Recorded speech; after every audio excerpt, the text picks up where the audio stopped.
listening to LOA Recon with the Good Vibe Coach Jeanette Ma, where we dissect the ins and outs and the art and science of conscious creation, all intended to amp up your manifesting game.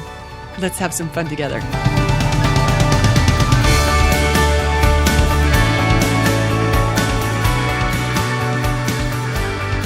So one of the things I've learned in studying conscious creation is that what we want already exists. It's already here. On some level, it's already present. It's not like we're manifesting anything new because it's already so. And all we're doing with our alignment work is learning how to see it, how to be the vibration of it so we can experience it.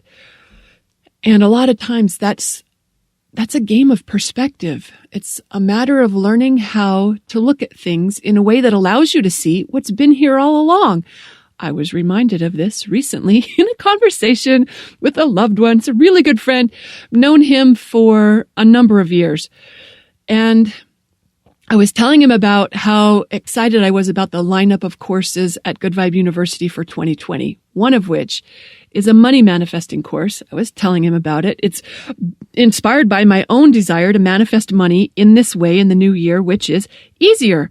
I said, once upon a time, I really loved taking credit for every penny that came into my life. I wanted to earn it. I wanted to make it from the work that I did. I didn't want to find it. I didn't want to win the lottery. I didn't want to inherit it. I wanted to make it. Maybe it's because I'm a rising Capricorn. I don't know, but for a long time, I still like making the money. But recently, I have got a new desire around it. I'm ready to let money be easier. It's like I'm making every freaking penny that comes into my world. Let's have it be different than that. In fact, I was kind of inspired by just an offhand comment my neighbor made. Oh my gosh, my neighbor. So like overnight, she had a forest planted on her property. It was stunning. She had like an empty couple of acres, and over the weekend, they brought in so many trees, different kinds of trees, and they were big trees, not baby trees. Oh my word, it was amazing to watch that happen. And I was complimenting her on how much I loved it. And just in the course of that conversation, I didn't bring it up, but she mentioned that it was fairly expensive, I imagine. And she said something along the lines, this is what she said that I really liked for myself. She said she had an investment that did really well, so she just decided to go for it.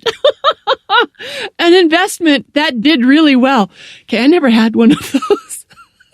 That doesn't happen to me. Not in, you know how many people tell stories about how they bought a house and oh my gosh, it shot up in value. Yeah. You know what? Never happened to me. That never happened to me. And I've owned houses, but yeah, I didn't cash out on them like that. And I've been in the stock market, the bond market, precious metals. I mean, I've invested money. It's not like I haven't done that.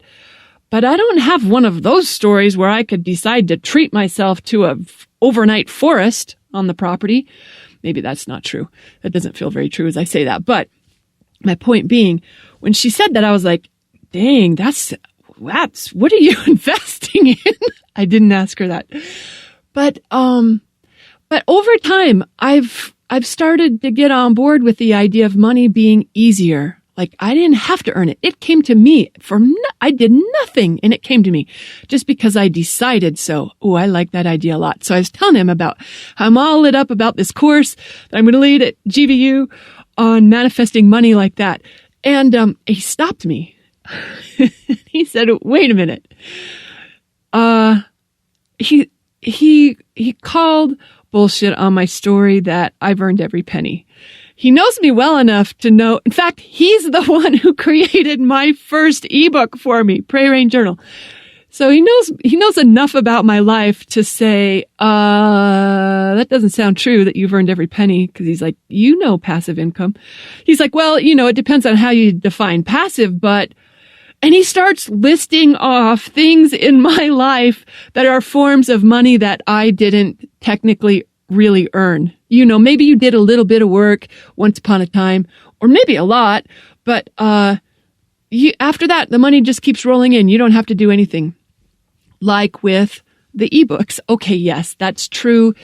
That's true. I have been getting ebook revenue for a very long time. Thanks to him for starting that party. Oh my gosh, I love that. So yeah, all right, there is that. And then he listed, and what about your rental house? Remember that house I loved so much? I swore I would never, ever leave it. I loved it so much that even when I did leave it, I didn't sell it because I thought I might be back there one day. Well, it turns out, no, I wasn't going back there one day because my living situation only got better and better and better. So going back to it, I didn't have joy for that. So for those number of years, though, before I knew I wasn't going back there, and I didn't want to sell her. I loved her so much. I didn't want to sell her. So I rented her out. And guess what? That was a significant amount of income over the years. That added up. And I didn't really do anything. I had a friend in charge for a while. And then I had a property manager in charge for a while. Yeah. Okay. So there was that too. And then he started talking about, he knows that I get affiliate income from a couple of sources. Okay. So that's, once he showed that to me, I was like, oh, dang. Where did I come up with this story that I'm earning every penny? That's a ridiculous story. It's not remotely true. Why would I tell it that way if that's not what I wanted? So here I'm realizing, or he's helping me to realize, that this thing that I said that I wanted, that I was so excited to start creating in the new year, it's already here. It's already here. I just was blind to it. I wasn't acknowledging it. I wasn't paying attention to it, because once he said that, I started thinking of more sources that he doesn't even know about. That, like, there are people in the world who just send me money. They didn't buy something. They didn't owe me. It's not from some old bill that never got paid. They just send me money just as thanks. You know how some people have tithing practices where they, some tithe to their church or to some group that they want to support. Well, you know what? I think that's what they're doing. Sometimes they send notes, sometimes they don't. Anyway, I can't think of and I could argue, well, no, I did do something for that. I'm like, this podcast is an example. I'm doing work in the world that people appreciate. But this is my joy. I don't consider it hard work. I don't actually consider anything I do hard work, but my point being that in that conversation, he pointed out to me that this thing that I thought was elusive, that wasn't in my life, it's here. It's right under my nose in a variety of forms. And if I add it up, it'd probably be pretty impressive.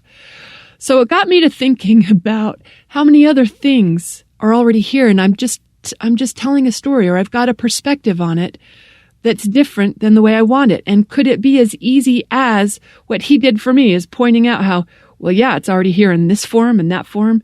And ta-da, I've just gone from wanting it to having it. And feel the vibrational shift of that. So I was thinking about, in fact, what group, where was I talking about this? Somewhere online, I was telling, it was in our Ultimate Receiving group, where that's, for those of you who don't know, I have a receiving challenge.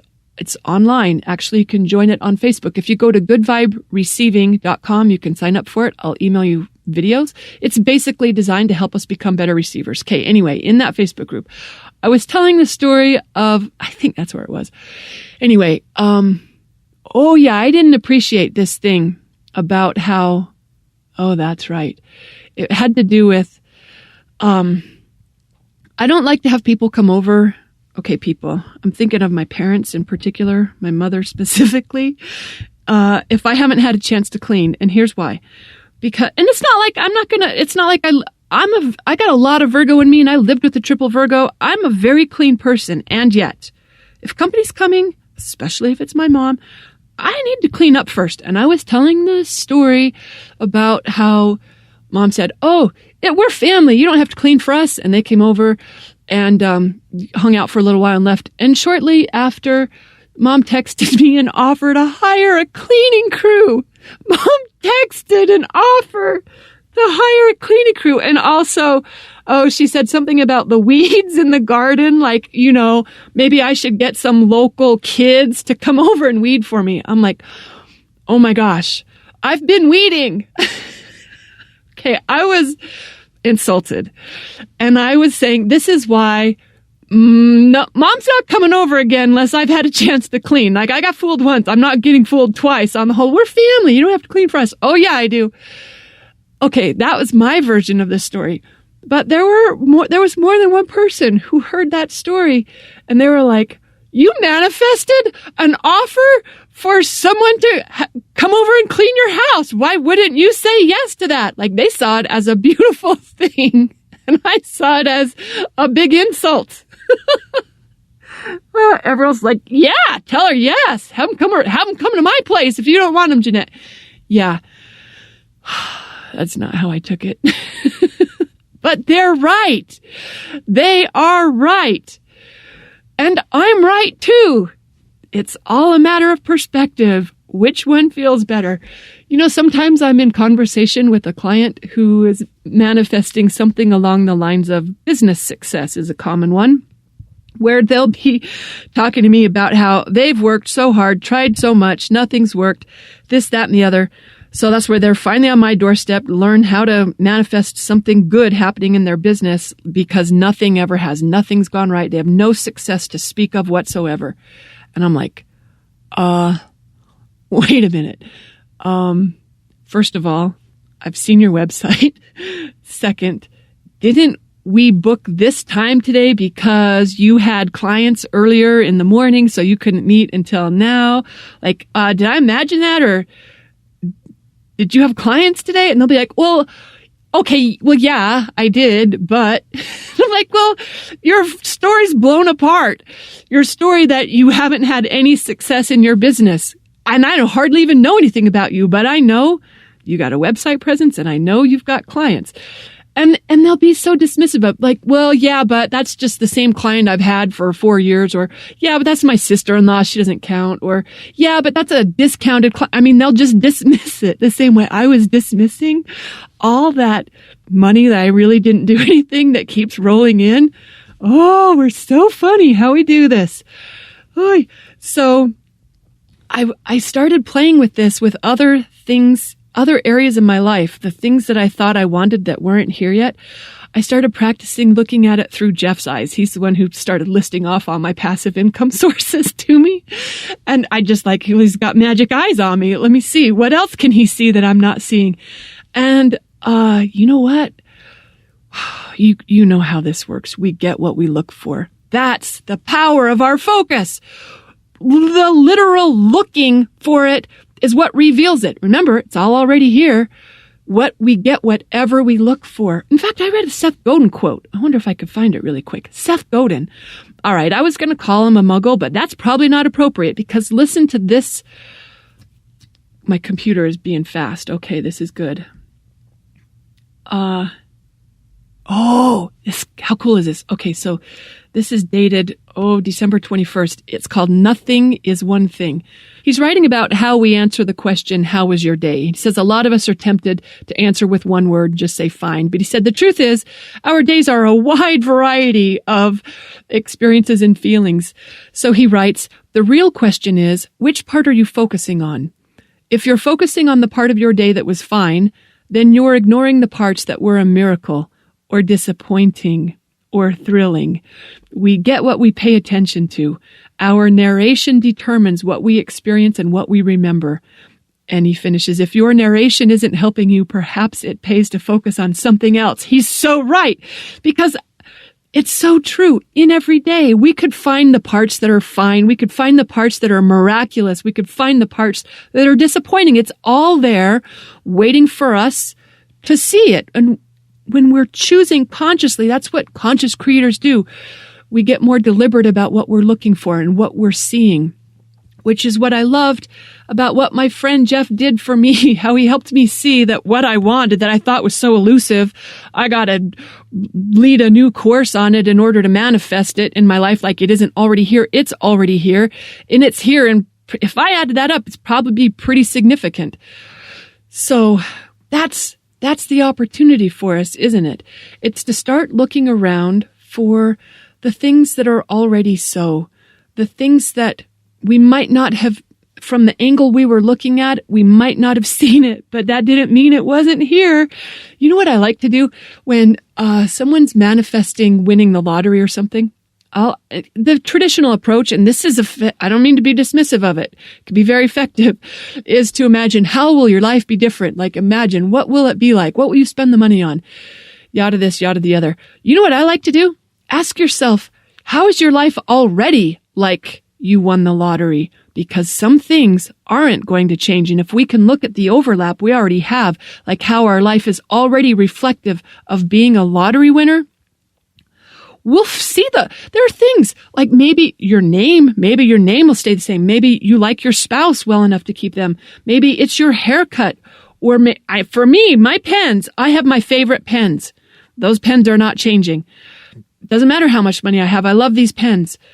There are some things that are already the way they would be when you won the lottery. And when you start acknowledging how it's already here in whatever ways you can see that, you're coming into stronger alignment with it. And that's all it takes for more of that to happen. Because now you're not fighting it with the story that it's not here, or you're not giving the instruction to universe that says, I want this thing that isn't present in my life. Instead, you're acknowledging, oh, it's here. Sure enough, it's fabulous.